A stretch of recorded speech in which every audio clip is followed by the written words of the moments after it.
And welcome to another edition of Thursday Thoughts. Today, we're talking about the memorial tree. This has been a long time coming. The whole thing, getting a tree planted in memory of my son, Connor, visiting the tree, and placing a rock monument. Today, I want to share that the tree was planted. We overcame some obstacles to get it done. Our original plan was to use the sapling we purchased as part of Connor's living urn. Unfortunately, because it is a sapling, the Park and Recreation Department would not accept it. We then chose a larger one and discovered it was not on the approved list. The tree had to be of certain size, type, and purchased through the Parks and Recreations. So multiple emails, we finally agreed on a tree, but in the meantime, they already planted another variety in its place. Oh, that could have put me into a tailspin because the incorrect one was planted where the spot we had chosen. It's exactly where we wanted it. It's on the southwest corner of Redstone Park where Connor spent so much of his time. We decided that the variety of the tree was close enough. What was really important is that it would provide shade for the skaters and the bowls, ramps, and stairs, and for those sitting outside. So it was planted several months ago, and I had yet to see it in person. The Parks and Recreation Department had sent me photographs. I knew it was there. It was one step closer to what my daughters Brittany and Hannah and I want to create in honor of Connor.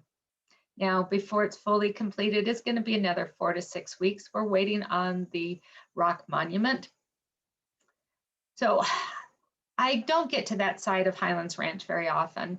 Last week, I had an appointment which took me close enough to the skate park that I felt led, more actually pulled, to visit and check out the tree in person.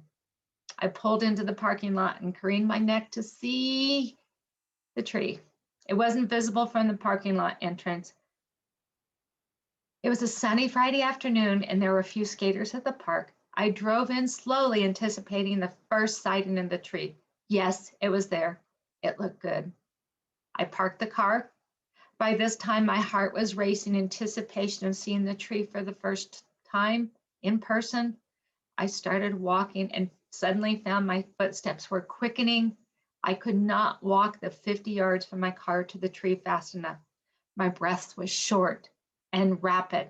I felt a rush of excitement and joy as I was finally here. It was real. The tree was planted exactly where we wanted, in honor of Connor.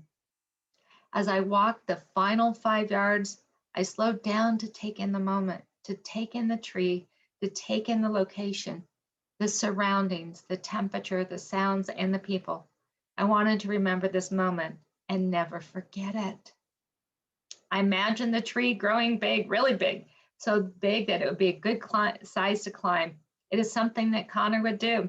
I imagined his 5-month-old cousin climbing that tree someday. I imagined other kids doing that as well.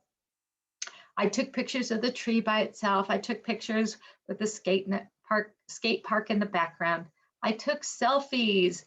By now, I was in tears mixed with grief and joy.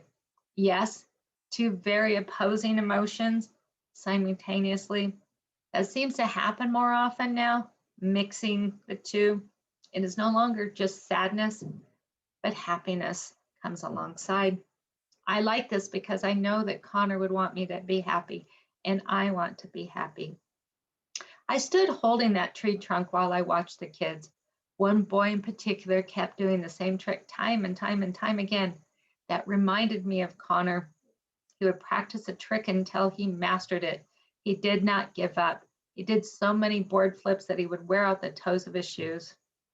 I remember watching Connor and his friends as they challenged each other to do better, and be the best.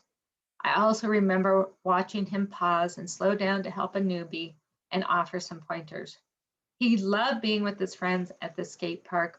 That's where his passion was, Redstone Park. I do not know how long I stood there and quietly observed the skaters. By now, I was in full-blown tears with a runny nose.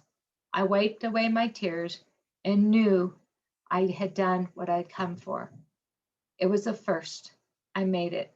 It was time to leave. What I did not realize was that my grip had tightened on the tree and my knuckles were white. I had to pry my fingers open to release my hand. I'm grateful that I visited the tree. I'm grateful for the tears because they were healing. I know that things will trigger my grief, and this was one of those things. It's also a place to go to honor and remember my son. The rock monument has been ordered. It is expected to be complete soon. When it is, we are planning a dedication of the tree. We will keep everyone posted and hope that you will be able to join us in person, in spirit, or virtually. What are you thinking of doing as a memorial for your loved one?